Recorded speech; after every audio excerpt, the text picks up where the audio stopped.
How's it going, everybody? This is Aleksandre, and you're listening to Story of the Fight.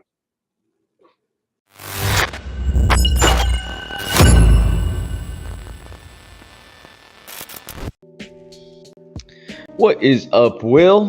What up, what up? Welcome, everybody, to Story of the Fight. My name is Ramiro. That's my boy, Will. This is where we cover all things combat sports. Today, we're going to be covering UFC 312. We will also be covering One Fight Night 28, I believe it was. Yeah. So a lot to go over, but before we start getting into the nitty-gritty, I want to make sure we remind everybody, like, subscribe, hit that notification bell. It goes a long way. If you don't like watching on YouTube, but you like listening, you have other options. Yeah, Apple Podcast, Spotify, YouTube Podcast if you want just audio, if you want video. YouTube's the best spot. We're on Twitch as well. Shout out Genevieve. Shout out Phil from Combat Sports Today. Thanks for joining us. But yeah, check us out on everything. Our socials, it's just Story of the Fight, Instagram, Twitter, TikTok, Reddit, Twitch. StoryoftheFight.com will list everything, including our merch page if you want a hoodie, if you want a t-shirt. But yeah, Story of the Fight everywhere. YouTube's probably the best bet.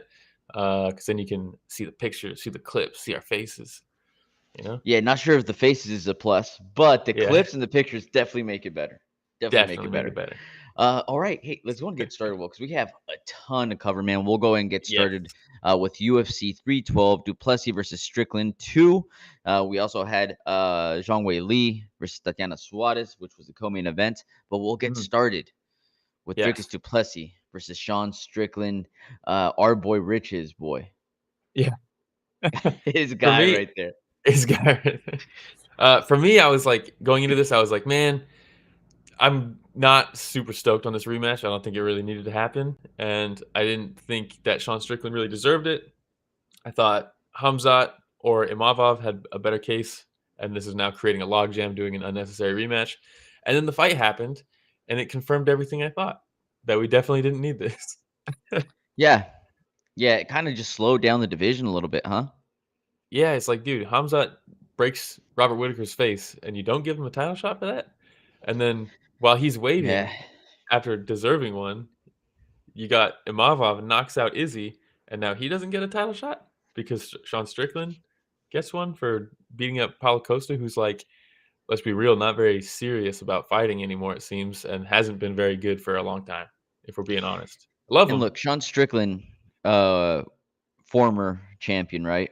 But God, he's just one of those guys that when he won the title, I was like, okay, like all the moons aligned for this guy, right? We're getting Izzy at the end of his career, but he's not going to be a title holder very long. And he's one of those guys that when he loses the title, okay, let's move on. Let's continue cycling through the rest of the division. Izzy, when he lost the title, 100% deserved an immediate rematch. Deserved a rematch in general, right? Never even Strickland, got it. But when he came back, he got a title shot against Dricus, right? Yeah. Strickland, hey, he lost, maybe face the number 5 opponent, number 4 opponent, number 3 opponent, work your way back up there, and let's cycle through that division. But that's not what we got. No, instead he fought Paulo Costa to a split decision. Hey, shout out Austin. Looks like he's going to stay this time. All right. All right. But so he takes Paulo Costa to a split decision, and you're like, does that deserve a title shot over Khamzat breaking Whittaker's face or Imavov knocking out Izzy? No, it doesn't. Yeah. And granted, there's a built-in story. A lot of people think the first fight was like razor close and it was a coin flip. Some people thought it was a robbery. I thought Dricus won it. I thought he clearly won 3 rounds out of that fight. But yeah, ultimately it was like, whatever. I guess we'll have to just get this out of the way so we can get someone else in there. But man, Dricus Du Plessis, let's talk about the actual fight. We spent 4 minutes talking about how shitty Sean Strickland is and how he doesn't deserve a title shot. But the fight itself, Dricus Du Plessis, man, leveled up since the first fight. Since the last fight, yeah. Yeah, first fight was, it was 3 rounds to 2. One round was pretty close, I'll say. But this fight, not even close.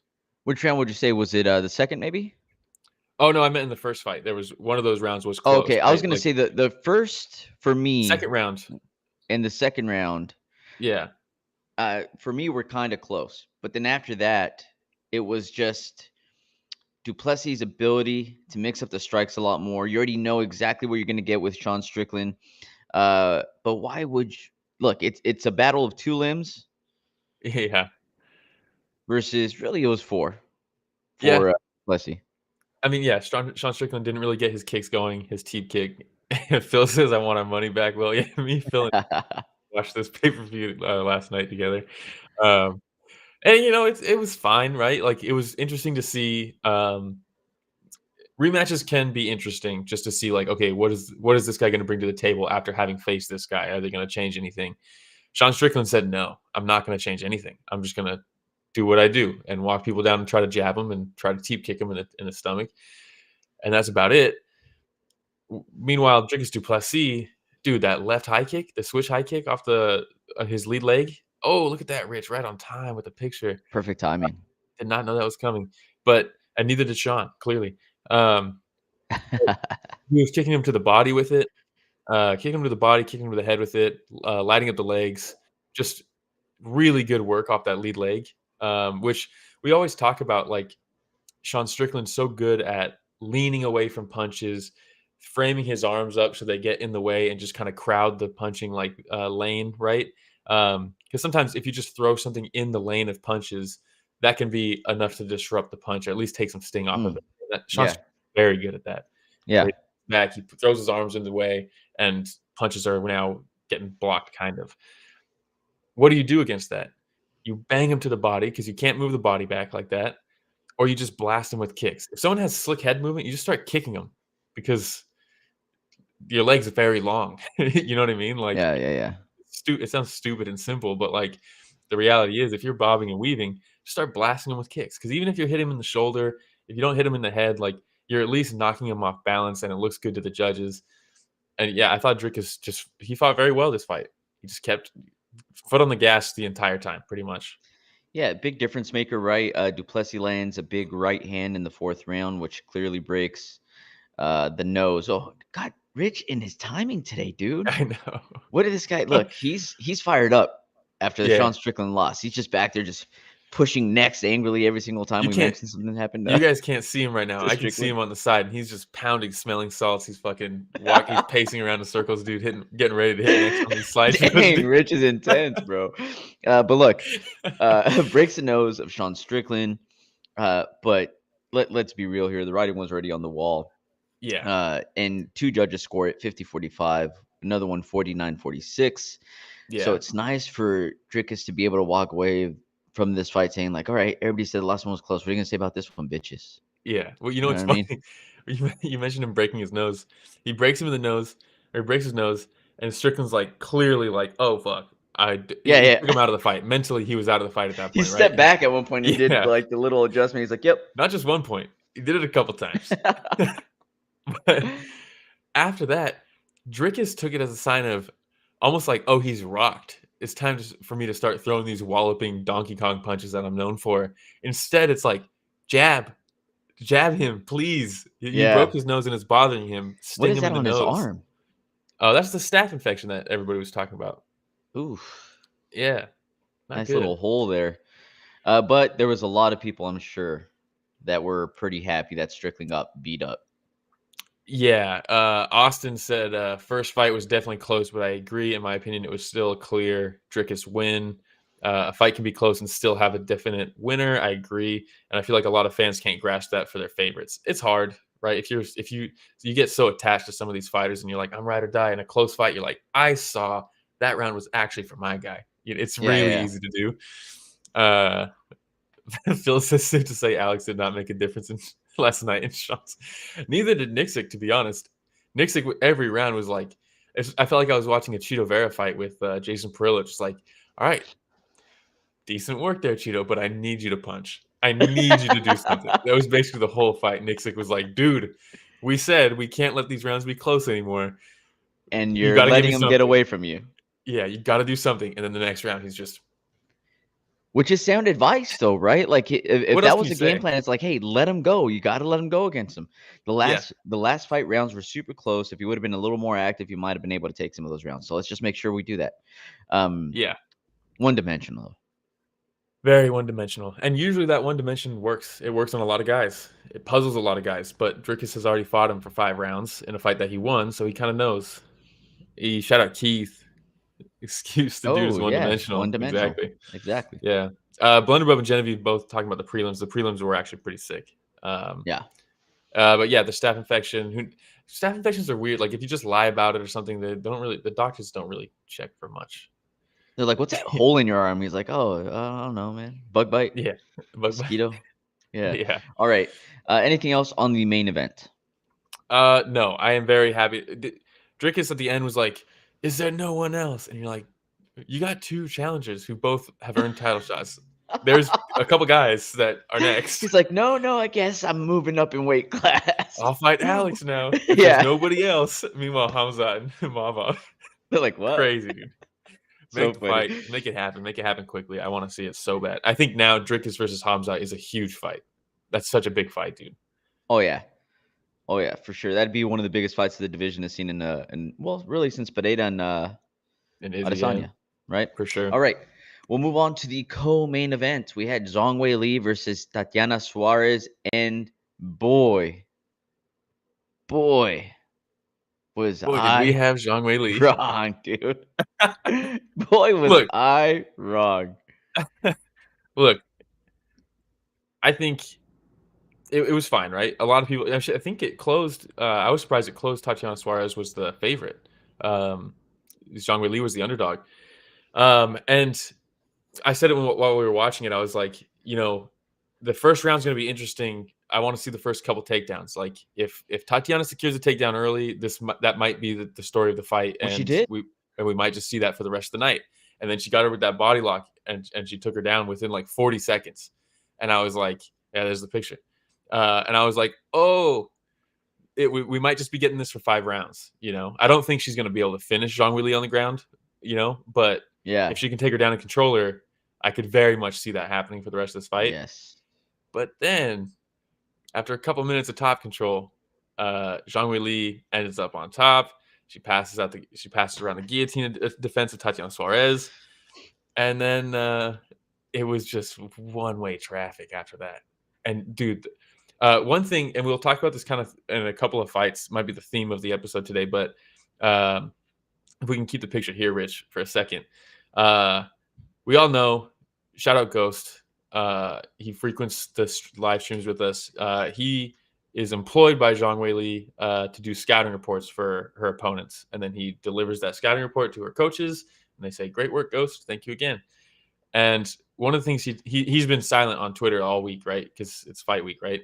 But last night he was posting some things about like, okay, what was I finding, at least like what was the game plan going into this fight? And it's always so interesting to get like that type of like insider knowledge of a champion, right?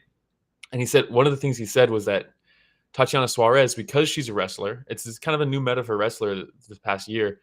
They don't have to worry about getting taken down usually, so they throw tons of kicks. It's almost free kicks for wrestlers these days because what are you going to do? Take down Tatiana Suarez? Yeah. But because of that, some of them have a little bit of carelessness. And if you look in this picture, look at Tatiana's arms, where her arms are when she kicks. Yeah. And that's one thing that he noticed is when she throws her kicks, oftentimes her arms are down, counter the kicks, strike on the kicks, and light her up every time she kicks.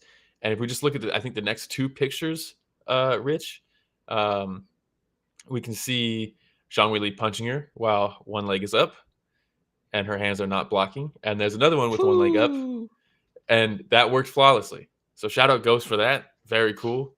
But the other thing that really, Genevieve says coolest job ever. Really fucking cool. Really cool job. But the other thing that really not surprised me, but I was just, that was the biggest intrigue for me in this fight was what's the grappling going to look like? Because we know Zhang Weili is she's complete, right? It's just like Mighty Mouse. She's like George St. Pierre, where like there's no holes in her game. But even if you have no holes in your game, doesn't mean that someone isn't going to be able to be better at something than you. And we know Tatiana's a very good wrestler. But man, after that first takedown, the takedown defense and the counter grappling from Zhang Weili to then end up on top in some of these exchanges that Tatiana was entering or starting, dude, that shit was next level. No one does that to Tatiana. Yeah, pretty surprised, man. Going into this fight undefeated. Yeah. Right? Just a world beater, man. Just dismantling everybody that she's been facing and big names as well. But to your point, the damage every single time that she was throwing a kick, anytime she would clinch, the takedown defense, man. At one point, it was 14 of 15 takedowns defended. So after that first takedown, she didn't get another one. But the punishment she would deliver after the release of the clinch, elbows, short hooks, such good work from Zhang Weili.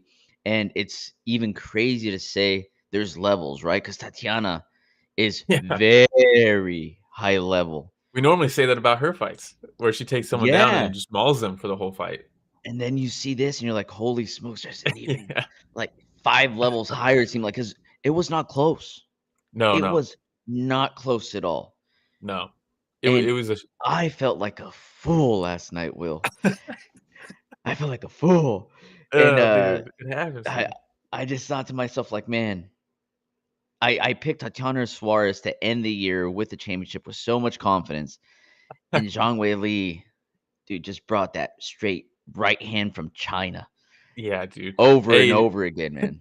Shout out Christopher says, I was wrong mainly because Rose beat her twice. Zhang is way past that now. Oh, yeah, 100%. She really has leveled up, huh? Good way to say that. That's a very, very well said by Chris Smith, because we do have some of this bias that's built into our head from Zhang's previous fights, but she's improving at such a rapid level, man, or rapid pace, I should say. Yeah, she really is. She really is. Yeah, Phil said the same thing. Crazy how Rose beat her twice. Time for Zhang to move up. Face Valentina. She doesn't really have another contender. It's not like a Dricus situation, right? Where, because like if you look at what are the rankings? Who's even close? They're gonna give her Mackenzie Dern, dude. No, don't do that to Dern, bro. Don't do that to her. You have Yan Xiaonan, which she's already beat, right? Yeah. Virna Jandiroba. I think that's maybe the top claim, but she's got a fight booked, right? Jandiroba. I don't know. Why does the UFC website? Honestly, I don't really keep up with Jandiroba too much. Yes, you not do, like, dude. Not high on my list, dude. You say you don't have her eye on her list, dude? That's fucked up, dude. Yeah, she's fighting Yan Xiaonan in April. So if she beats Yan Xiaonan, you deserve a title shot, right? If you winner from that fights Zhang Weili again, I guess. But then after Austin that, says, what do you do? Yeah, Austin says Weili is her. So hyped for this fight. She made a statement. Out grappling her is legit insane after everybody says Suarez was a female Habib. Built different. Yeah, 100%. Well, the other thing that might stop her from going up, which she may not have challengers, but Valentina does, right? Valentina's got Manon Fiorot, who's earned a shot, more than earned a shot. She needs to defend her belt against her. Yeah, I don't know. UFC could be desperate and sign a rising champion, says Phil. Yeah, maybe. Yeah, I don't know. Yeah. Because they got Saika Aizawa, who's very good, but she's too small, I think. They need to make an atom weight for her. But yeah, I don't know. Very impressive by Zhang Weili, though. She is truly... give her Yamakita, dude. Just give her Yamakita. That'd be a pretty... They're around the same size, right? He's talking about Pocket Monk? Yeah, dude. Just let them have at it, bro. That'd be such a good fight. That'd be such a good fight. All right.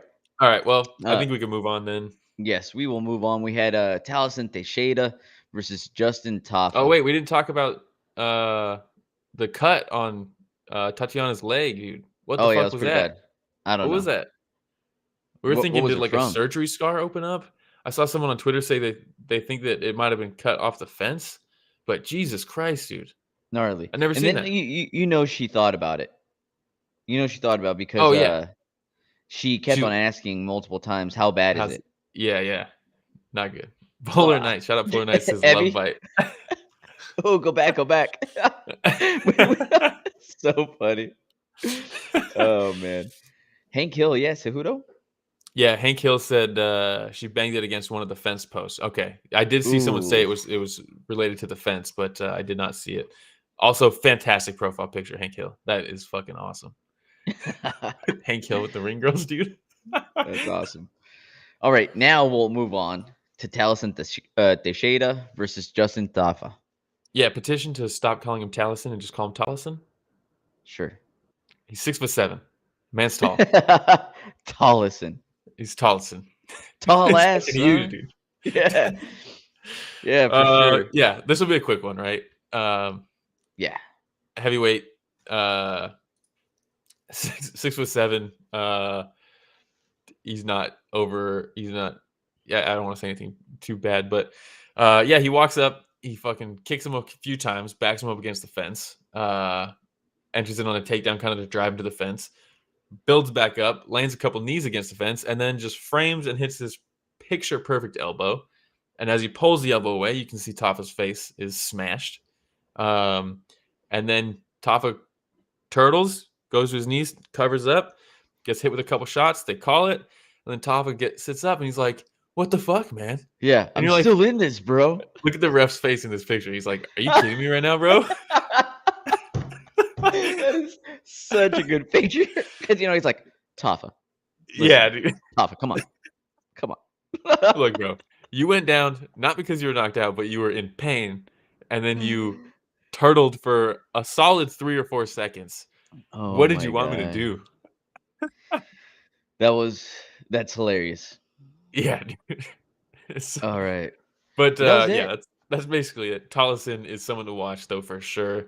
Phil says Tallison is the last hope at heavyweight. Finally, we got like a new guy in heavyweight who looks very interesting. He's fun, dude. Dangerous. Yeah. Well, yeah, and hopefully he doesn't end up in karate combat in a few months like the last two that everybody was all hyped about. Yeah, That's what last night Phil was like. Is this what Rebellis was supposed to be? Oh, did he say? Is that what dude, that's so funny. Yeah. Genevieve says I like him a lot, but he's had a bad run. I'm a fan of the Tafa brothers. They're fun. Chris says you sure about that look? Oh yeah. Definitely that look.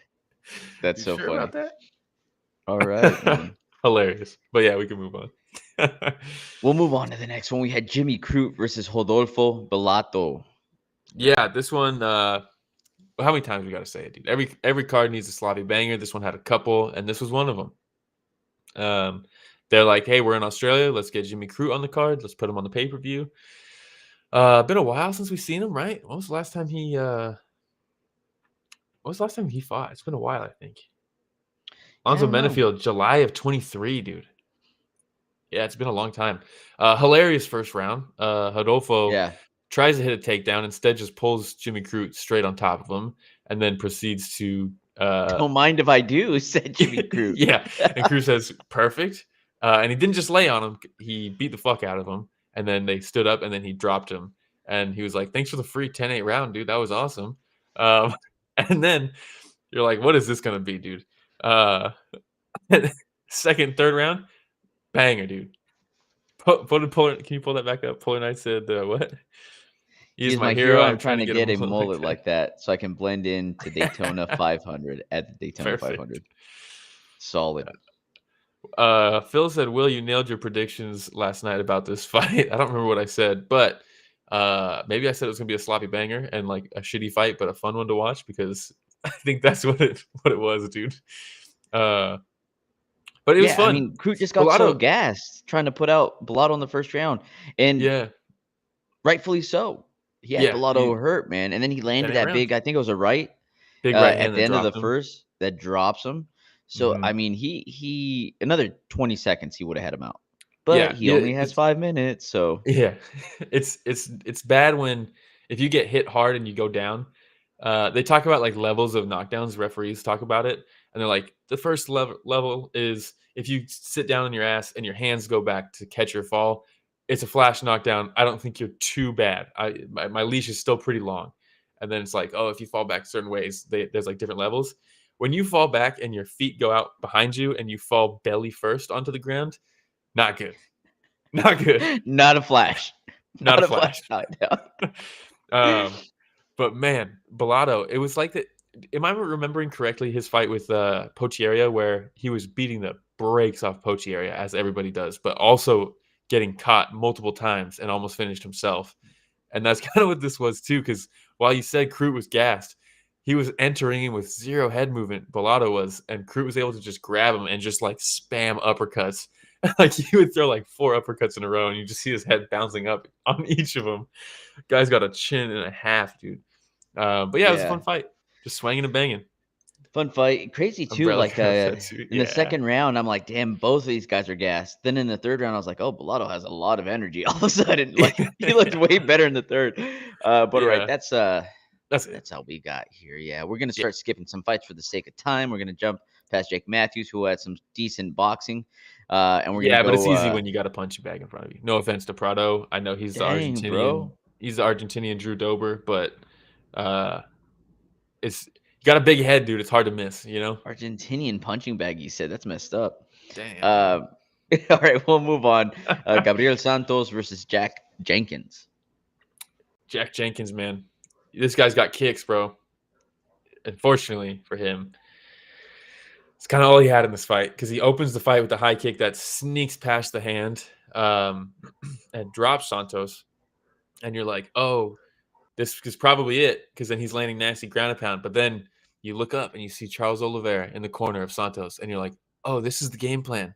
This is what they do. They get dropped, and then they throw up submissions. And then he got him in the triangle, and I was like, holy shit, dude. This is crazy. It looked tight a couple times.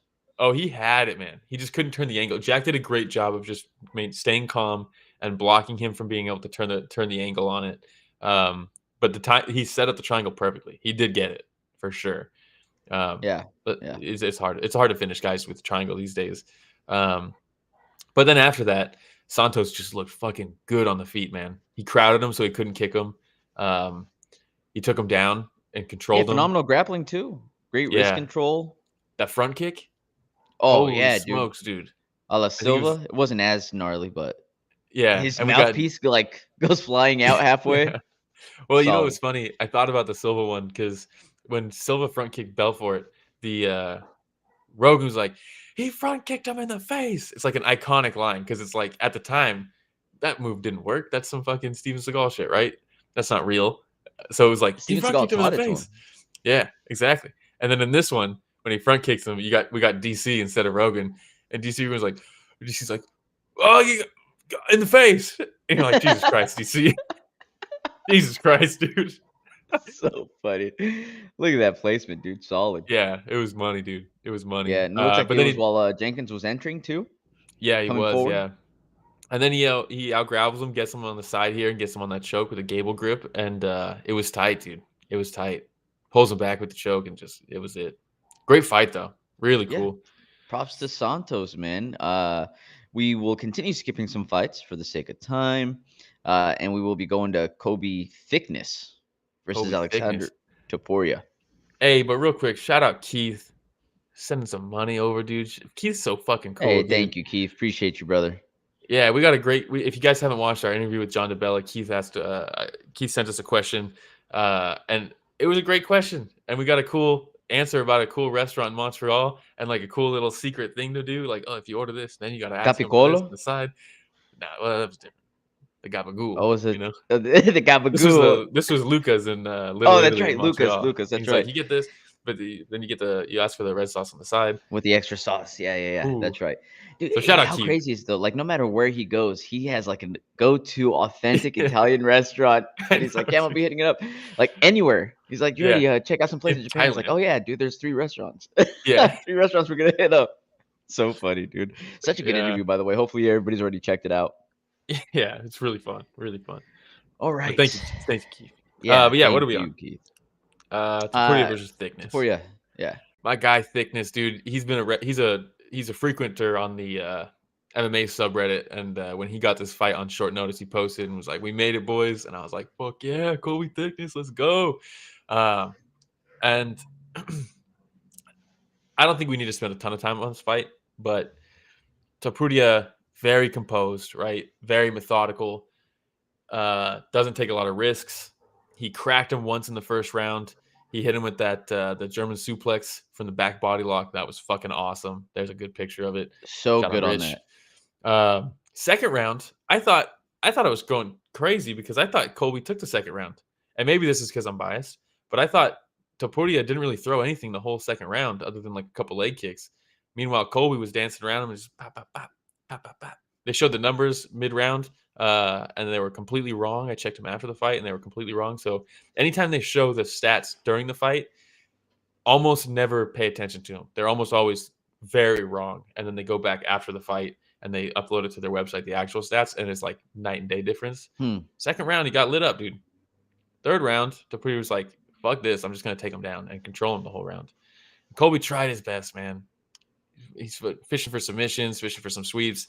Goes for a cool the back body lock situation. Instead of getting suplexed this time, he grabs the wrist, isolates, and tries to go for Kimura. Ends up on his back and gets controlled for the whole round. And that's kind of how he lost it. But, man, I don't know what else. That was it. That was it. We will move on to the next one. We had Rongzhu versus Kody Steele. Yes. If we ever need, every once in a while, we need a fight to sacrifice to the Just Bleed gods. And this was it. What a fucking fight, dude. Super intense. A lot of fun. Who was it? It was Steele that got rocked in the beginning, right? Yeah, well, the first round they rocked each other. True. But Rongzhu, he rocked him worse. Yes. Let's say that. Yes. But these guys, Kody Steele's a grappler primarily. This was a hyped guy coming in, top prospect type guy. And also says sloppy banger. Yep. Rongzhu did a great job of just counter grappling early, and then it basically just dissuaded Kody Steele from trying again for the rest of the fight.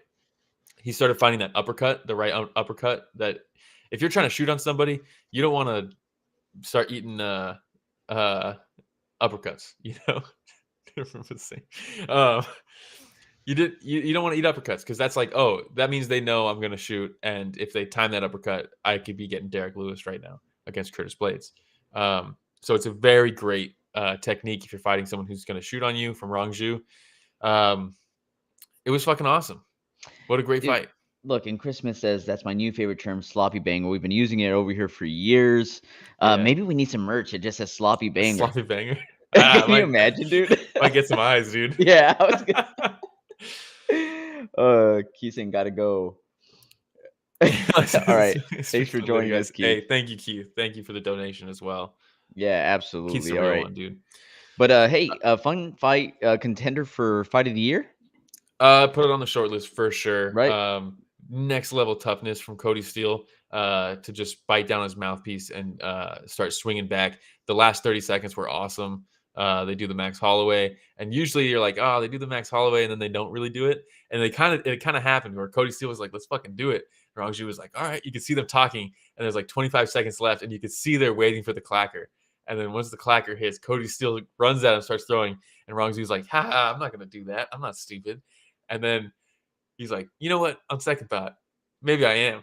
And he steps in and starts going for it. And I was like, fuck yeah, fun, dude. So that's much awesome. Fun. What a way to start off the night, though. I know it wasn't the first fight, but I mean, it's early on, you know? Yeah. To set the table. And I was like, Genevieve texted me and she was like, I don't know. She's like, that better be $50K for both of them or a bonus for both of them. And I was like, yeah, man, they set the table. If they don't get the bonus for fight of the night, then we got something cooking later on. And unfortunately, we didn't. So this was as good as it got for the card. But yeah. All right. And then the last fight that we're going to cover from UFC 312 was Jonathan Micallef versus Kevin Jousset. Yes. I was not familiar with Jonathan's game. I saw his Contender Series performance, and that's about all I saw about him or from him. I didn't expect to absolutely fall in love with this dude's style.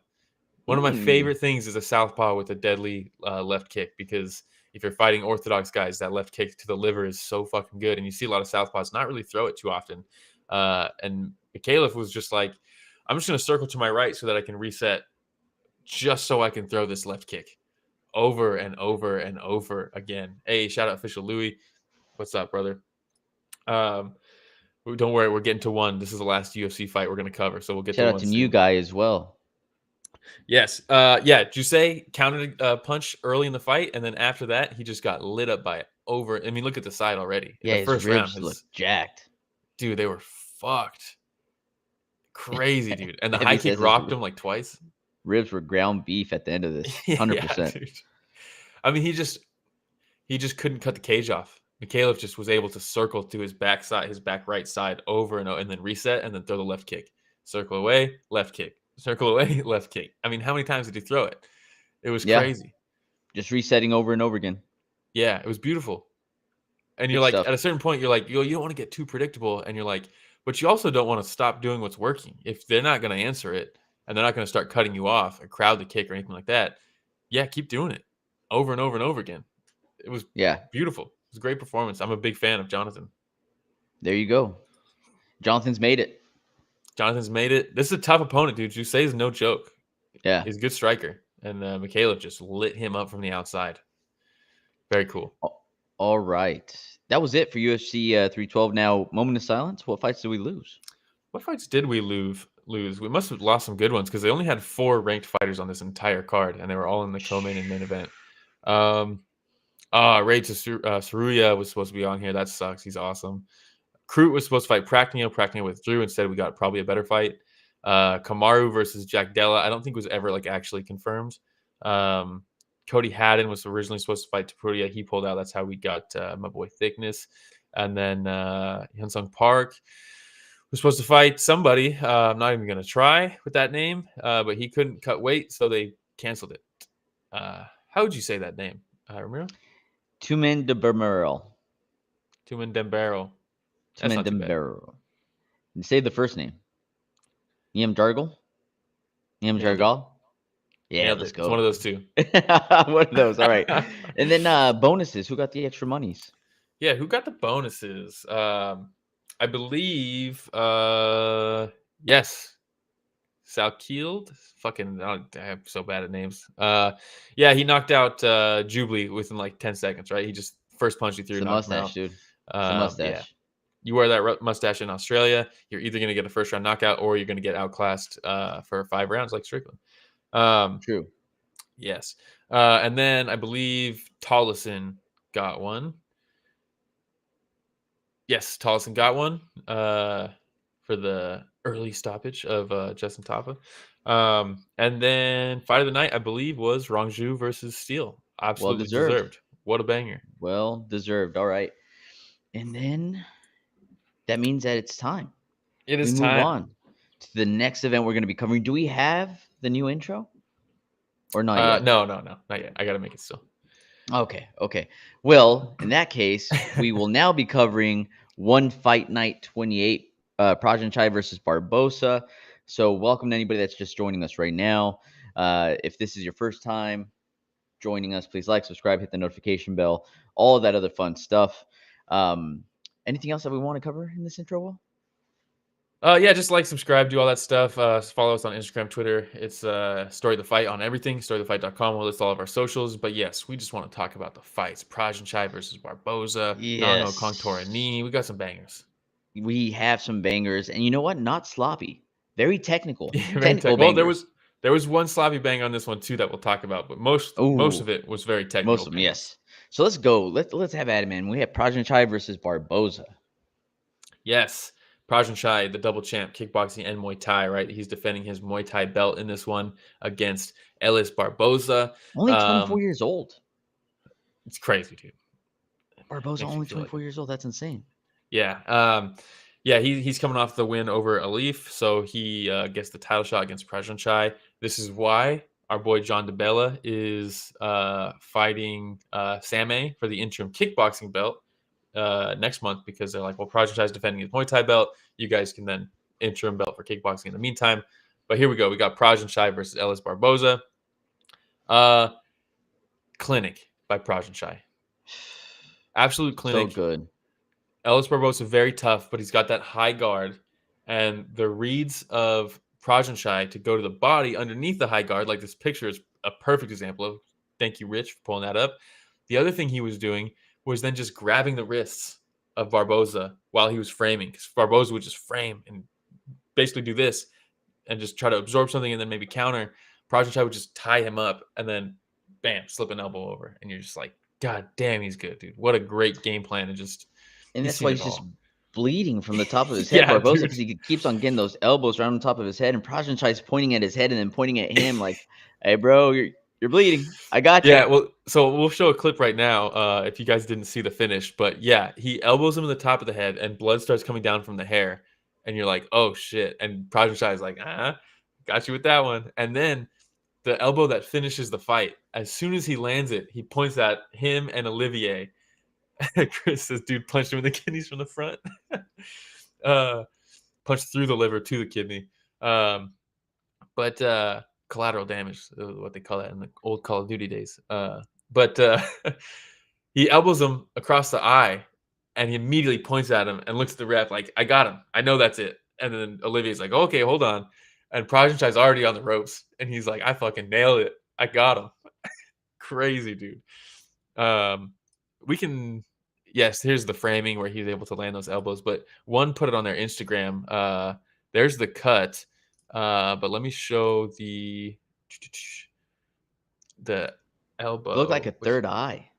Yes. So watch this. They're going to show both elbows here. The first one in the hair that cuts the cut, and then the second one, which is the finish. Yep, pointing at his head. And then right here, get right, bam, there it is. So fast. Immediately, he's like, no, we're not fighting anymore. That's it, dude. Dude, how fun was it, though, that they were getting, like, super testy at the end of the round? Oh, like, it was heated, dude. Yeah. Somebody would throw a punch. The other person would throw a punch. Olivier Costa, the boss, had to step in and multiple times just start trying to pick him up and drag him over to the other side of the ring. It was a lot of fun. Yeah, it was really, really cool, man. This elbow right here, bam, it's so good. And if you're like, how bad was the cut really? Rich, I believe, just had the picture up. We could see that. Graphic content warning. Jesus Christ. Can you zoom in on that? I don't think it does look like a third eye. Yeah, it is bad. You could call that a doozy. I would call that a doozy. I mean, he called his shot, man. He hits it, and he points at it right away, and he's like, "Oh, dude, game over." So seeing how excited he got when he saw it, he was like, "Yeah, I did it." Crazy, dude. Fun fight though. Yeah, that's what 350 wins does to a guy. When he sees something like that, he knows. Yeah, and again, Barboza, props, man. It's got a long career ahead of him. Again, only 24 years old. So. Yeah, next level toughness, dude. And he was touching Prajanchai, but Prajanchai, he's just on another level, man. He really is. Yeah. All right. Want to move on? Yes, definitely. But I'm very excited to see him face the winner of DeBella versus Sammy. That should be fun. Yes. All right. Co-main event. We had Kongthoranee versus Nong-O. Yes, this is Nong-O's debut down at flyweight, and he looked good, dude. He looked really good. I think he's 38, right? So, and I think Kongthoranee's got to be young, dude. He's got to be what, like in his late 20s, maybe mid to late 20s. Let me pull it up real quick. But date of birth not known. Whoa, dude. Who is the man? Mystery man. I don't know, dude. I'm sure they showed it on the tail of the tape or something. But yeah, probably. Jimmy says he looks so small. Well, this is what we're starting to see now. Ty's working with nutritionists, right? Kongthoranee works with Peter Miller, the guy who works with, all the top guys over in one. Nong-O moving down in weight, because there's all these guys from the UK, from Russia, who are cutting weight, getting good at the hydration system, cutting weight, and just they're much bigger than the Thais. The culture is just different, and they get kind of blitzed by these guys, and it's a wrap. 28. 28. Okay, to Nong-O's 38, I believe. But man, what a classic fight this was, dude. Just two highly technical guys. Nong-O's just a little bit out of step, maybe. But most of these rounds were super close, man. Just both being able to sneak those kicks in past the guard. Very cool. Super, super high level from both of them. Just watching them work off of their feints, watching them react off of any like blocked kicks, and just super creative. There was one where Kongthoranee grabs the leg of Nong-O as he lands a body kick, but then he just pulls the leg towards him, and as he pulls him towards him, like in the same motion, he throws the elbow, which was so good. And then Nong-O, the switch kick footwork. So he does forward, feints a switch kick, but then throws a punch and then lands a low leg kick. And I was like, oh my God. It's just super, super next level with these guys. It was masterful to watch. Yeah, this was like if someone wants to see a technical banger, this is it, dude. Austin said, bro, Nong-O looked great, even with the L. As someone who's seen every Friday Fights card since day one of airing, it's amazing to see fighters like Kongthoranee. Yeah, it's great seeing the guys come from Friday Fights, and Kongthoranee has leveled up, dude. This guy is elite. Absolutely elite. His trunks, by the way, awesome. That Very shiny cool. green that he used, very, very With good. the sharks, dude, fucking Oh, sick. awesome. Yeah. Nong-O also had a very cool robe for his walkout. I should have put a picture in. It was really cool. Both these guys are so sick. I didn't want to see either lose, but like Blunderbub said, very happy to see Nong-O not get knocked out. I think he's good at this weight class. He said he felt good. You're ready for the next thing, so I like it. All right. Well, we'll move on to the next fight unless you have anything else.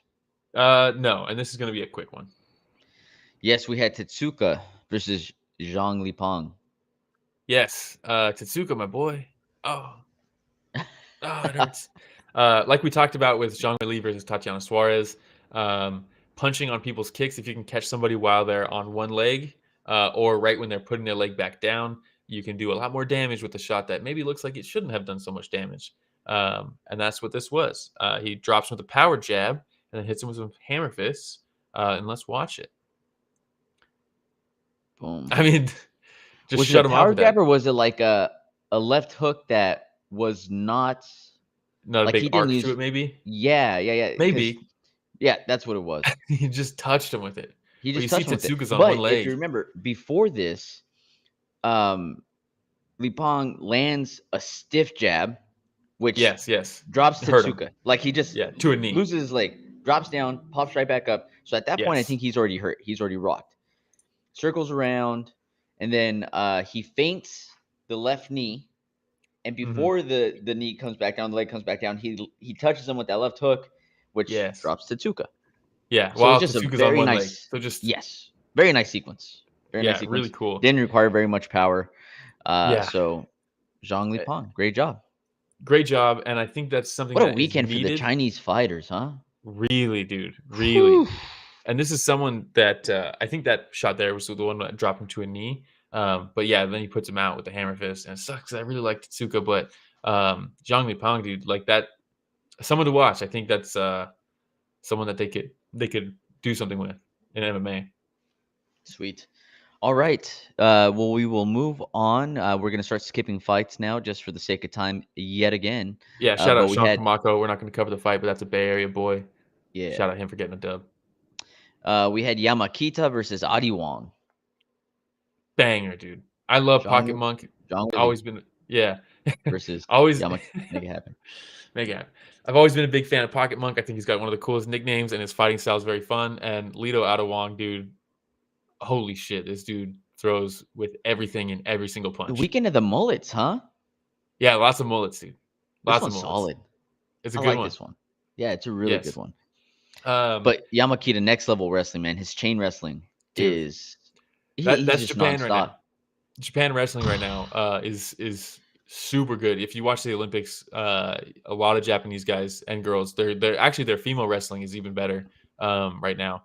But Pocket Monk is a perfect example of just lethal wrestling, and with one championship rules with grounded knees, just fucking dangerous, dude. This guy is dangerous. But every time they get up, Adi Wong would throw these massive shots, and he even hurt him at one point at the end of a round. Going to the body?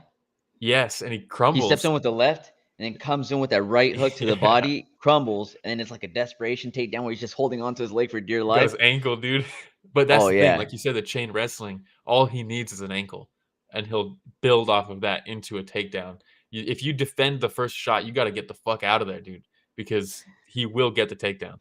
The other thing about these grounded the knees to grounded opponents, Will, is that it creates we said it creates a different element. People can't just sit there and rest and try to ride that round out, right? But the other thing is Yamakita had the ability to pick position over striking as well. And multiple times when he would lift the leg and land the knee, it would land, but that is when Adi Wong would then be able to spin out of the way. So he would eat a shot, eat a knee to be able to gain better position, and he'd be able to stand up. This happened like 3 times throughout the fight where leg lifts, as the knee's coming down and it's landing. Yes. Adi Wong slips out. And that's the same with just grappling in general, without even strikes, right? Just jiu-jitsu. Going for an attack in jiu-jitsu creates space to create an opportunity for your opponent to then use that space to get up or hit a sweep or something like that, right? Yes. Like going for something, there's a risk involved always, which is why that's why in MMA, a lot of the times you see a lot of low risk control, because if I go for the submission, if I posture up to land strikes, they're going to be able to get out from under me, and the control matters more. But not in one. Not in one, because I could land a knee and that could finish the fight.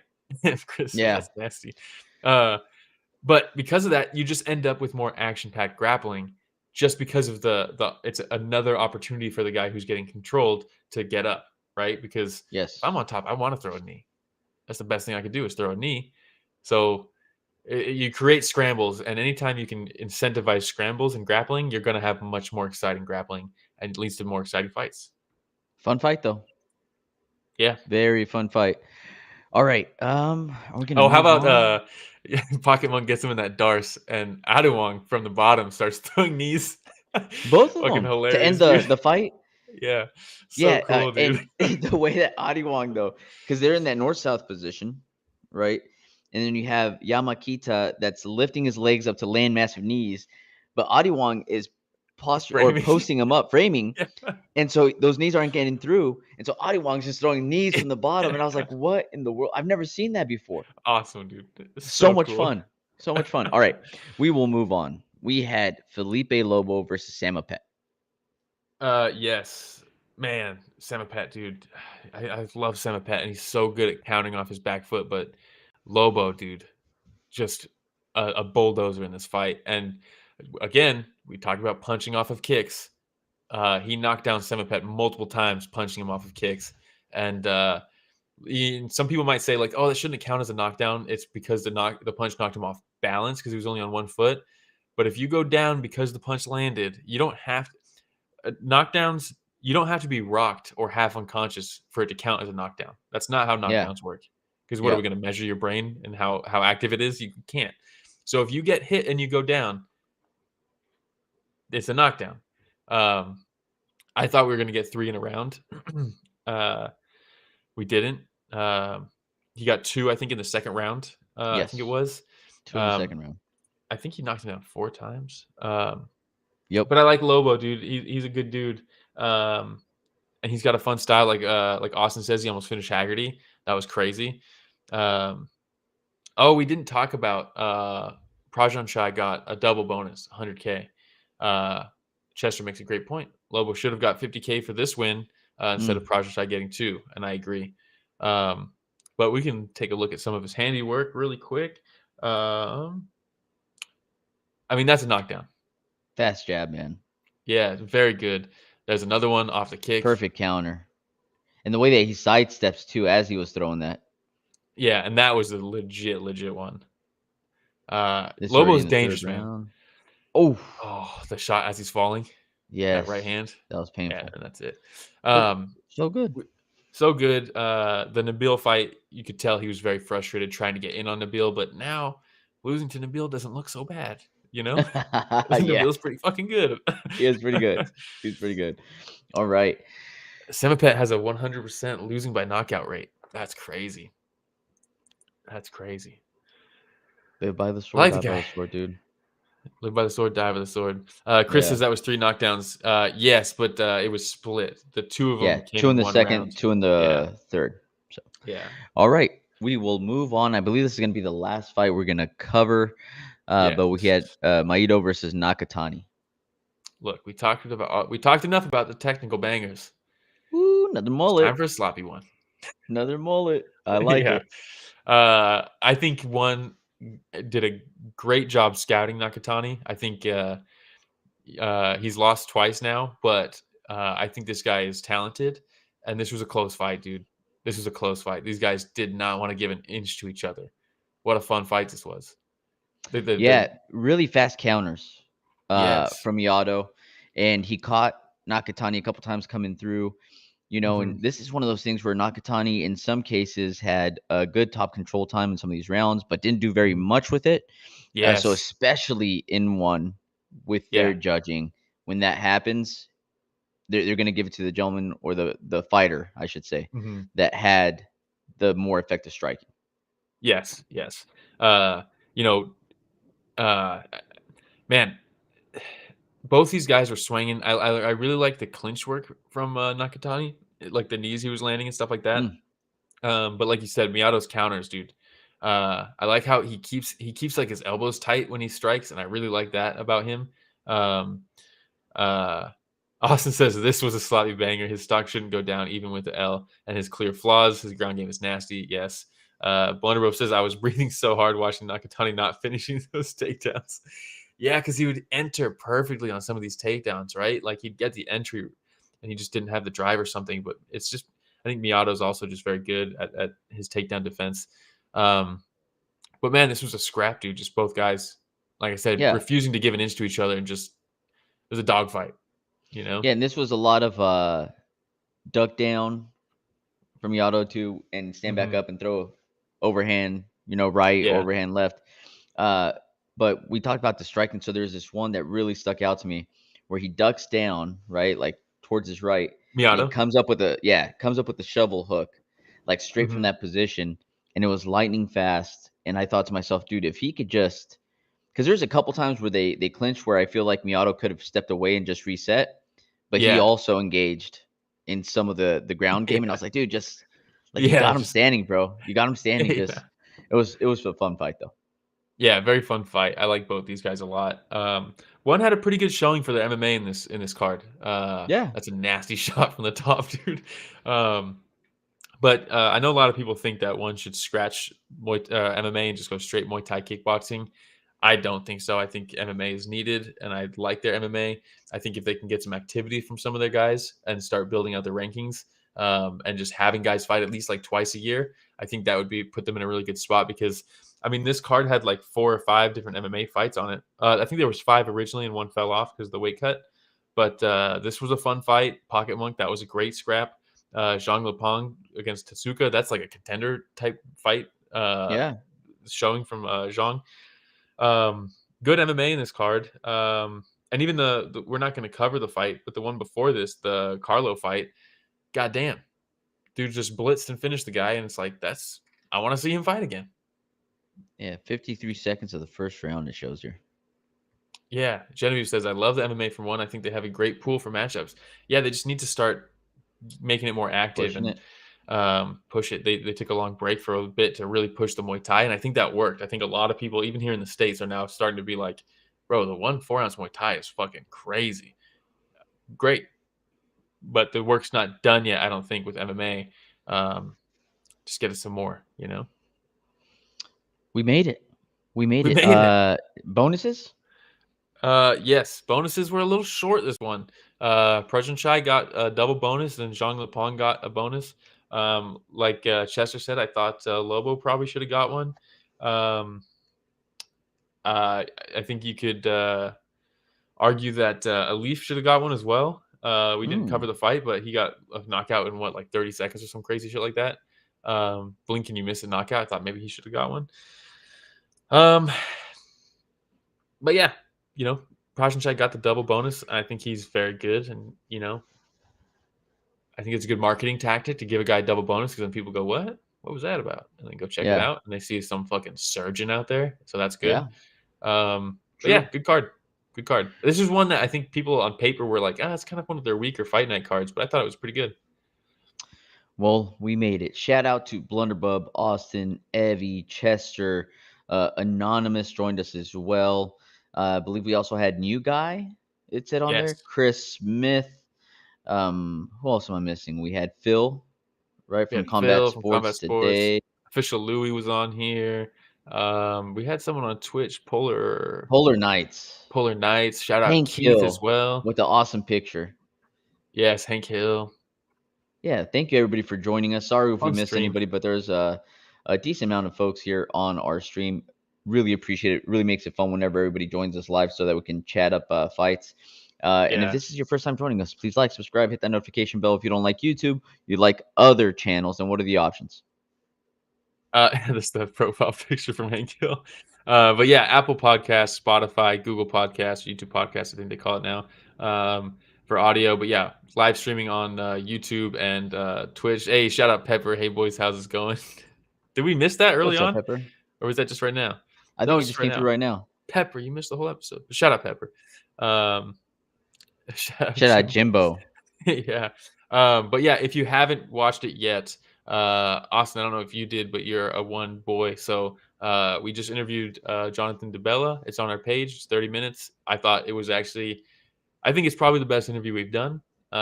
Pretty proud of it. I think we did some good research. We got some good questions that caught him off guard, some photos that caught him off guard from like his childhood and stuff. We got great questions from Genevieve, Blunderbub, Keith that we were able to ask him. I think it was a good interview. I'm proud of it. And I'm not usually proud of stuff we do, you know. But I was proud of that one. So check it out. Yes. Check that out. All right. And Fight Companion soon. Oh, yes. Not this week, but next week we're doing a Fight Companion on February 20th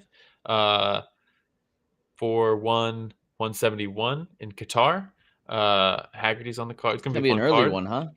Yeah, it's going to be an early one, 6 a.m. Pacific time start for me, but we're going to be live. So join in and watch that with us. And then next week, what do we have next week? That's a great question, Just actually. UFC? I believe it is. Is it Cannonier versus RoboCop? Is that what it is? Yes, Cannonier versus RoboCop. Calvin Kattar versus Youssef Zalal. Bonfim versus Sadikov. That's a good one. Shabazian's back. Rodolfo Vietta's back against Petrosky. Ooh, interesting. Johnny Walker's brother is on there against Dontel Mays. Vincent Morales. This is a good card. Jared Gordon's back. Angela Hill. Yeah, good card. Chaos Williams is against Gabriel Bonfim. That's the first fight of the card. Holy shit, dude. Sloppy banger written all over it. Yeah, guaranteed knockout. Guaranteed all right. knockout. And people might be wondering, hey, this podcast went by kind of smooth. I wonder who their producer is. None other than Mr. Richard Bustos, everybody. Shout out to Rich. I think he might still be crying about the whole Sean Strickland thing. So he's not angry anymore now. It's all the different emotions, you know. So thanks, everybody, though, for joining us for another week of Story of the Fight.